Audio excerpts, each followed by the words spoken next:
Hi everyone, welcome to the latest video for the ACC3018 Mock exam for you to work through. Here we're going to look at question 3, and this is concerned with employee benefits. What's a benefit in kind, what's not, how we work out what the charge of those benefits are. 3 parts to the question, and we'll just dive straight in. So, part A, Amy has 4 loans from her employer. We have to decide 1, are they a benefit in kind? 2, what's the value of that benefit? Now, the first thing to note is HMRC has, it says in this question, published an interest rate of 3%. That says that 3% is what you would be expected to pay on these things if you didn't get them from your employer. Now, the benefit is the relationship between what your employer charges you in interest and this figure. If you take out a loan from your employer and they charge you this interest, there's no benefit because you haven't saved any money. It is only the benefit between what you were charged and this. So now there's 4 loans here. We have to decide 1, is it a benefit? 2, what's the value of that benefit? So the first one, 30,000 loan at interest rate of 2% to enable her to buy her own home. That is not for her to do her job. A loan that enables her to carry out the duties of her job is not a benefit. That is not that. Therefore, 1 is a benefit. And the value of the benefit is the relationship between the interest charged and this 3%. So what you do is you say she has been charged 2%, HMRC says she should have been charged 3%, so you do 3 minus 2, 1% is the benefit. That's how much she has saved by doing it this way. So we have 30,000 times 3% minus 2% equals 300. So the benefit of that loan is 300 because that's the amount of interest that she should have paid that she didn't. Next, my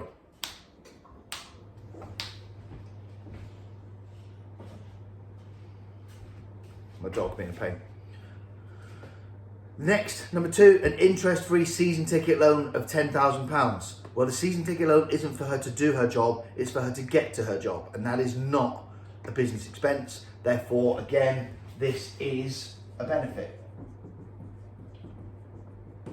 The value is 10,000. She should have paid 3%. She paid 0. So 3% is the benefit. £300. Third, a £10,000 personal loan of 1.5%. That is not for her to carry out the duties of her business. Therefore, it is a benefit.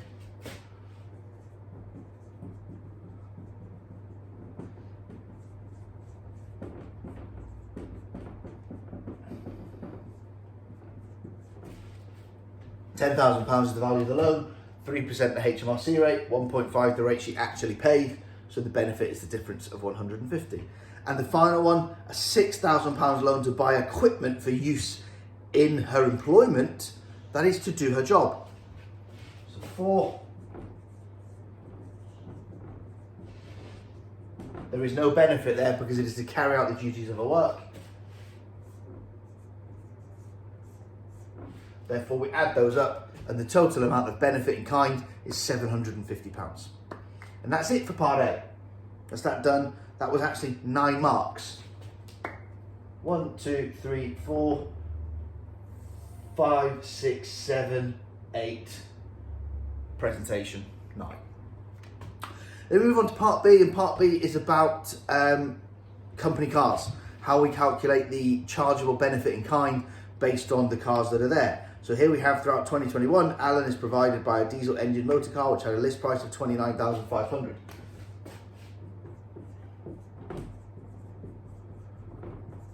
Make a note of that because it's important.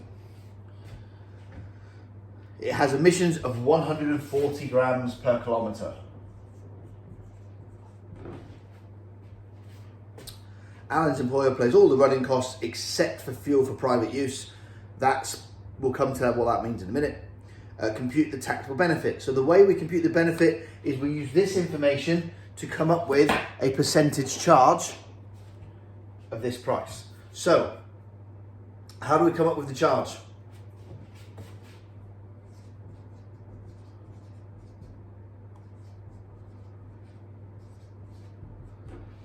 If the car produces over 95 grams per kilometre, automatically it's a 20% charge.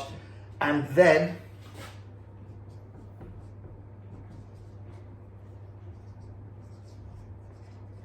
for every 5 that you go over 95, it's an additional 1%. So what we have to do is say 140 minus 95 equals 45, divided by 5 equals 9. And that 9 is the additional. So there are 9 lots of 5 that are above 95. So there we go. One more thing we must add. I can never spell this word. I-E. The fact that it's a diesel means we add another 4. Because diesels are more polluting. So that tells us 33% is the charge of this car. Now,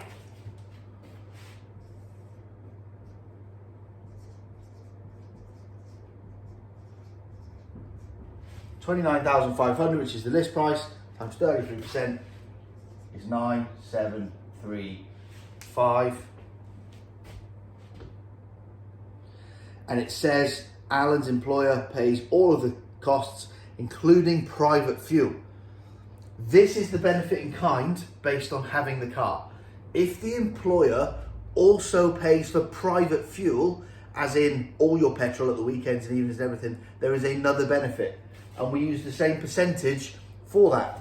Now,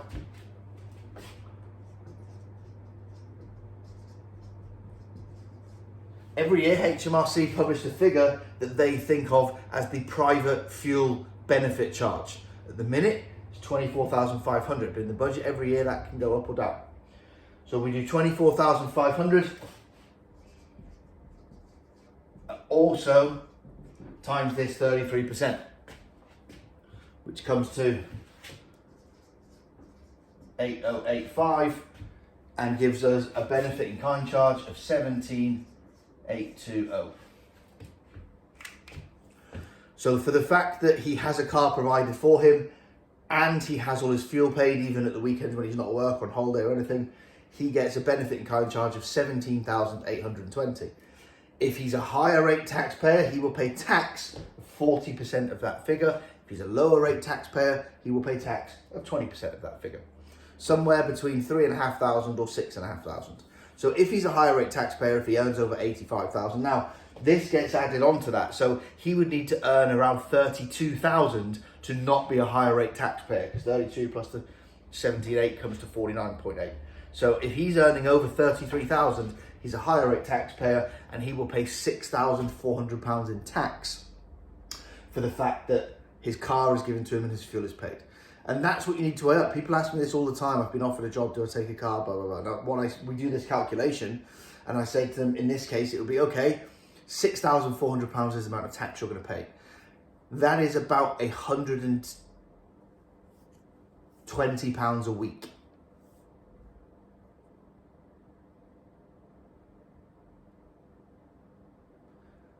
Right. Yes. Yeah. £120 a week. £480 a month. If you had to go out and buy this car at £30,000 and pay your own fuel, would it cost you £480 a month? And your insurance, and your MOT, and your repairs, and your servicing. Add all that up. If that comes to more than £480 a month, if you bought one of these on finance, it would be around £400 a month anyway, regardless of paying for your fuel or anything. So that's the way up here. But in this question, the answer is 17,820. Next, Kerry lives in a house provided to her by her employer. The house cost her employer $275,000 in 2016. A further $25,000 was spent on improvements in 2017. The house has a gross rateable value of $4,000 and it's been agreed with HMRC there is a 15% business use. Kerry pays rent of £400 a month to her employer. Compute the taxable benefit, assuming the official rate of interest is 2.5 per annum. So we've got a different rate here. We assumed 3 earlier on. We're assuming 2.5 here. And this is just a formula that you work through. So we start off with the rateable value, and we're told in the question that's £4,000. Now we have to figure out the amount of excess cost that we add to that. So HMRC say 75,000 is the minimum living cost of a dwelling. So what we do here is we say cost plus improvements minus that 75,000 minimum cost of dwelling gives us 225,000. And what they're saying here is the value of this house is around 225,000 more than the bare minimum it would be to house somebody. So that's part of the benefit. The rate of interest is 2.5%. So we can then say 225,000 times 2.5% is 5625. We then add that to the rateable value. So 4,000 plus 5625 is 9625.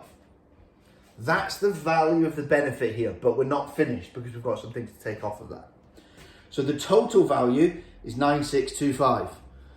We're then told that 15% of the use of this house is for business. So that's allowable. So we take 15% off of this. So 85% of it is private, and that gives us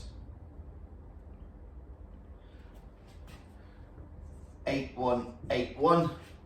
And then you take off of that any contribution that has been made. So she does pay some rent. She pays £400 a month. £400 a month times 12 is 4,800 a year. So we say 8181 minus 4,800 equals 3,381. That is the benefit in kind, because it's the amount of excess cost over dwelling at the rateable value minus the private use minus any contributions made. So 3,381 is the benefit in kind that would be charged on that property. Okay, I'll see you in the next video where we're moving on to, I think, inheritance tax.